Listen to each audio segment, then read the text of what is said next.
As 3 décadas que se seguiram à Segunda Guerra Mundial apresentaram um crescimento económico significativo no mundo ocidental, o que acentuou as diferenças entre os países ricos e os países pobres.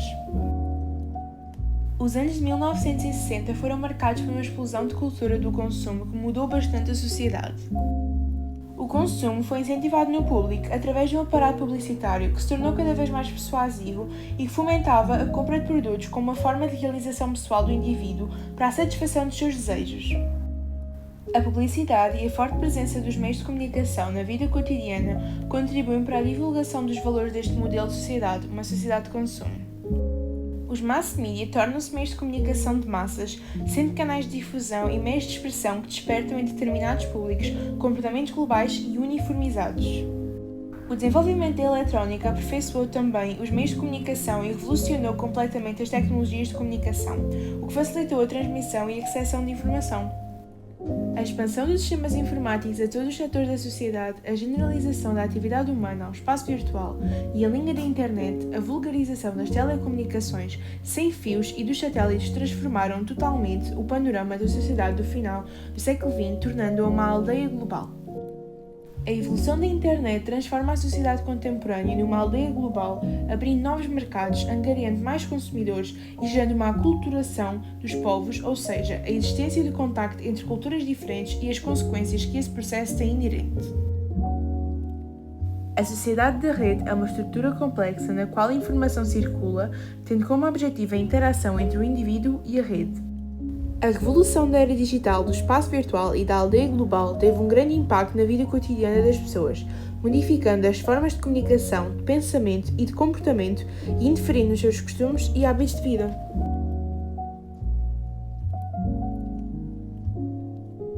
O apelo ao corpo como meio expressivo, ou seja, enquanto sujeito operativo e objeto das ações, trouxe uma nova dimensão às intervenções artísticas, introduzindo o conceito de body art, que caracteriza na sua essência uma arte para o corpo e a partir do corpo. Aqui, o artista recorre ao corpo como suporte e referência da sua intervenção, reduzindo a essência da obra plástica. Na cultura contemporânea, a body art assume-se como um processo crítico do artista relativamente à sociedade em ações que podem atingir manifestações de puro masoquismo, envolvendo a automutilação, a autoflagelação, a exposição direta à dor, à emoção, entre outros. Nos finais dos anos de 1950, surge em Paris o Novo Realismo. O novo realismo foi uma tendência nascida em França que valorizava o cotidiano e a vida real como tema de inspiração, defendendo a aventura do real captado em si mesmo.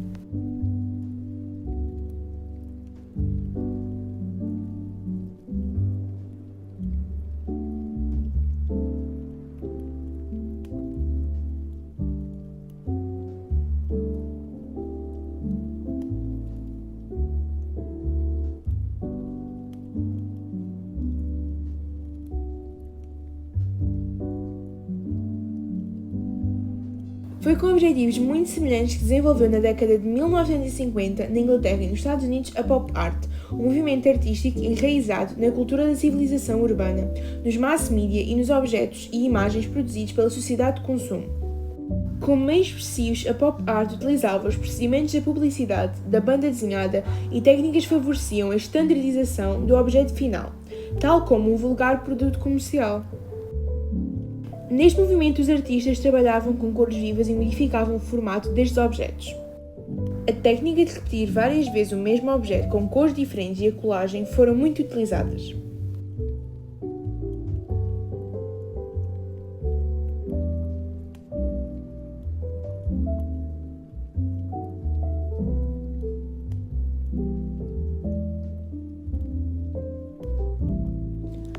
Inspirantes na sociedade de consumo, as suas imagens são autênticos símbolos da cultura americana, através das quais estabelece um novo olhar sobre a vida e o cotidiano. Foi um dos artistas mais originais da pop art e imortalizou ícones e marcas vulgares originárias da sociedade de consumo ou dos meios de comunicação, tratando de igual modo a Coca-Cola ou as estrelas de cinema como Marilyn Monroe. Ele levou ainda assuntos banais à categoria de obra de arte. Nos anos 1970 surgiu nos Estados Unidos da América uma outra manifestação do realismo contemporâneo, o hiperrealismo, o qual chegou posteriormente à Europa. Este movimento herdou da pop art o interesse pela vulgaridade do cotidiano, acentuando ao extremo a sua aproximação ao mundo, reproduzindo-o com uma objetividade fotográfica, assim tornando a realidade insustentavelmente real. O hiperrealismo caracteriza-se assim por um registro realístico do mundo e dos objetos, aproximando-se com o máximo rigor da realidade. Os artistas hiperrealistas repudiavam a artificialidade do neoclassicismo e do romantismo e sentiam a necessidade de retratar a vida, os problemas e os costumes das classes médias e baixas, para além de questionar os modelos estabelecidos na sociedade. O movimento do hiperrealismo visava assim um registro realístico do mundo e dos objetos, aproximando-se com o máximo de rigor e precisão da realidade, através de uma técnica virtuosa e do recurso a grandes ampliações fotográficas.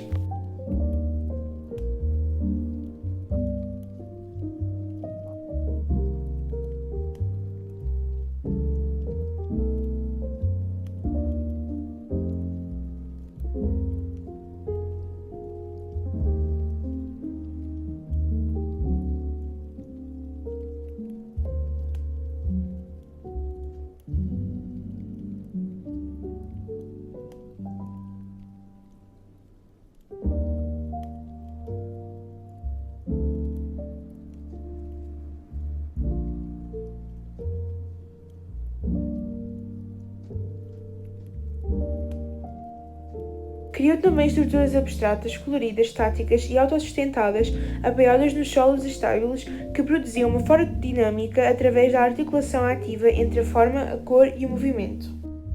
Foi esse mesmo espírito instável, dinâmico e imutável existente na obra que a Op Art Optical Art viria a desenvolver-se principalmente através da obra de Victor Vasarely e Bridget Riley, tendo esta última sido a maior representante desta tendência. Levando ao limite as suas experiências e os desafios da percepção visual, as suas obras apresentam complexos jogos geométricos cujo único objetivo é confundir o observador, provocando-lhe sensações dinâmicas e volubilidade. Assim, a pop art encontra-se relacionada com a exploração de efeitos e ilusões ópticas em superfícies planas, através de planos e motivos geométricos que produzem sensação de movimento, de vibração e de arrastamento. Nas últimas décadas do século XX, surgem novos processos expressivos que revelam uma tendência para integrar a vida e o cotidiano na arte, em que o objetivo da arte não é representar a vida, mas sim fazer parte dela.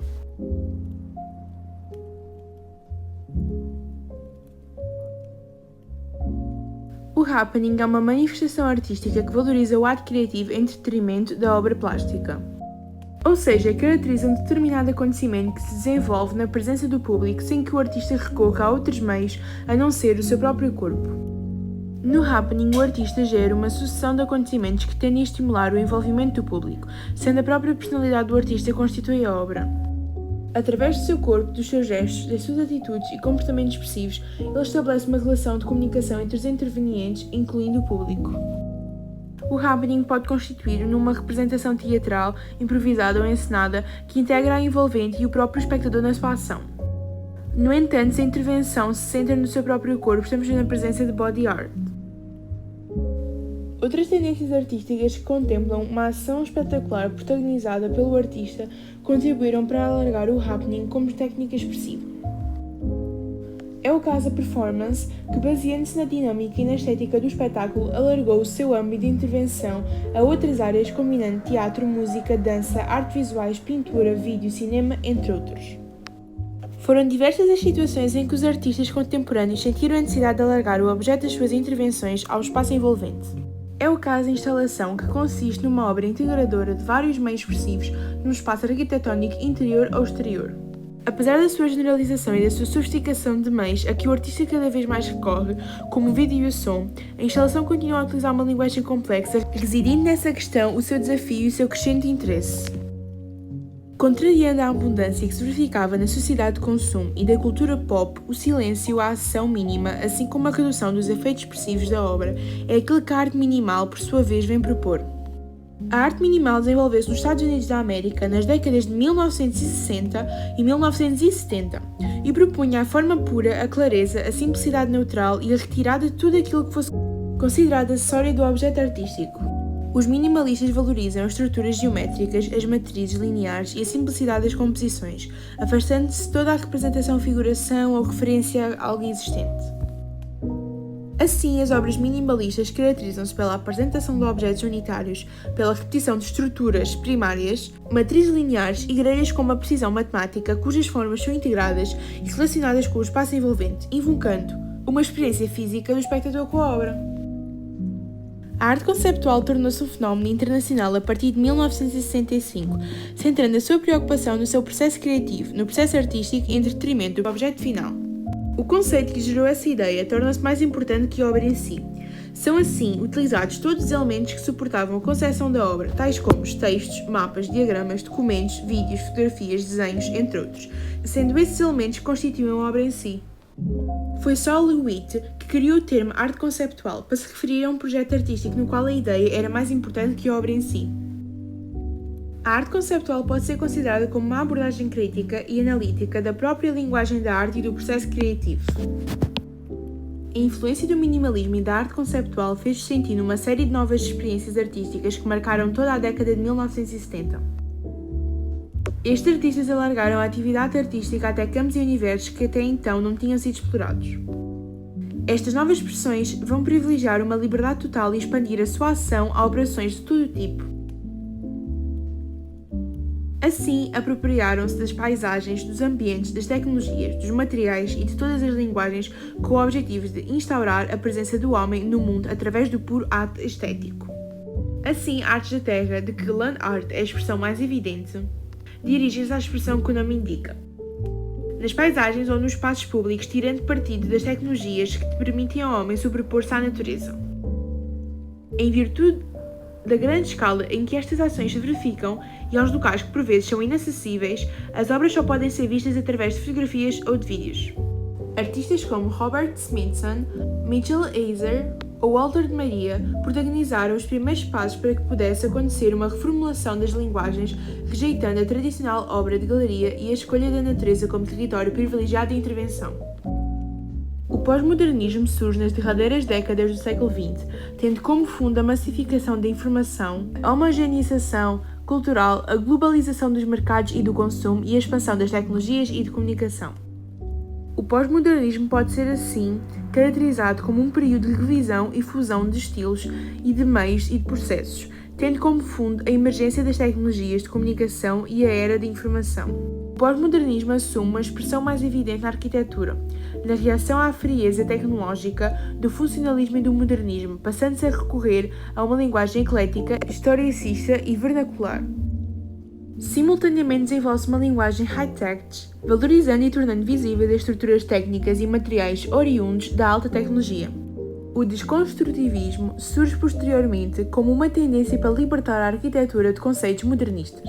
Este afasta-se assim destas expressões para colocar o ênfase na complexidade formal, no dinamismo geométrico, na sobreposição de planos, na fragmentação de espaços e nas tensões internas do projeto.